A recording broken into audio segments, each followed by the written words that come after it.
I can remember standing in the valley of Machu Picchu and looking up at the peaks that surround it, and the wind moving those clouds across the jagged peaks, and feeling something that I hadn't felt before.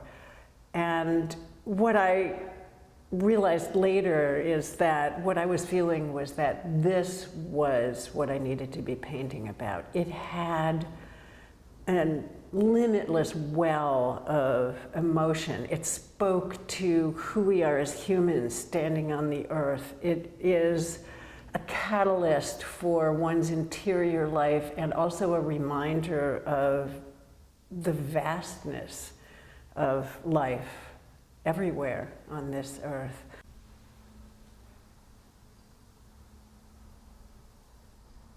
AMA is Art Museum of the Americas, so it basically is a museum for our entire hemisphere, from Canada all the way down to South America, the tip of South America. It covers an amazing amount of territory and an amazing amount of creativity within that territory.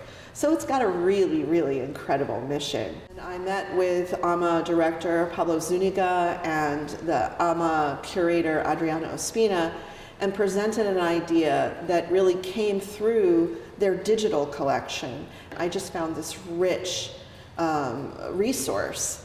And having worked with Freya Grand and understanding her work for 3 or 4 years and really understanding her visual vocabulary, I started to see synergy between these incredible abstract works by Latin American artists and Freya's depiction of Latin American landscapes. The thing that is so wonderful about the Americas is that we have a almost limitless variety of terrain and ecosystems. And so within the US and Latin America, I was able to find jagged mountain peaks like I saw in Machu Picchu. I found really beautiful, forbidding volcanic peaks in Ecuador, open spaces on the coast.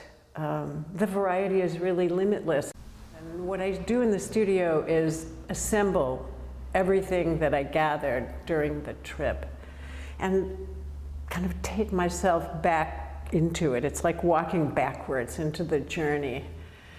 And I begin drawing. That is the point at which I do the preparatory drawings that will form the basis for the painting.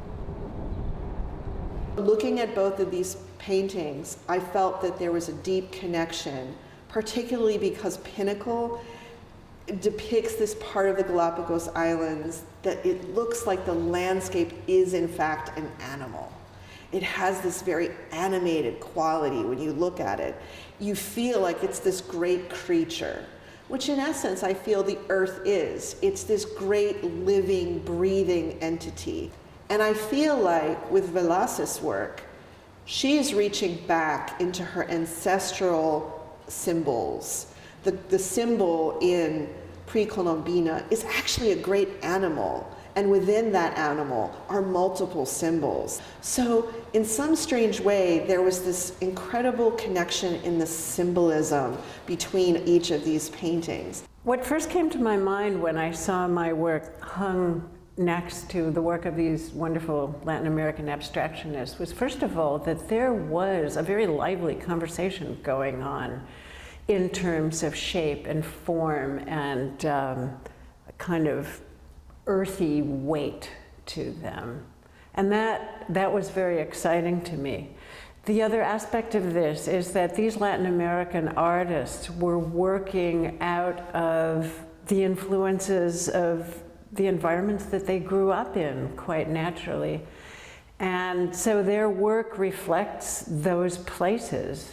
My work, done decades later, is based on my travels to those same places where those artists lived and worked. And in my own way, my work is speaking about those places. So it's a conversation that's happening across the decades as well as across the miles. Over the last few decades, I have become aware, as many people who care about the earth, that things are changing rapidly, and the threat to this beautiful, fragile place that we live is increasing exponentially. And I think one of the strongest ways that artists can augment that message is because we are conveying emotion in our work, and people pay attention to emotional depictions.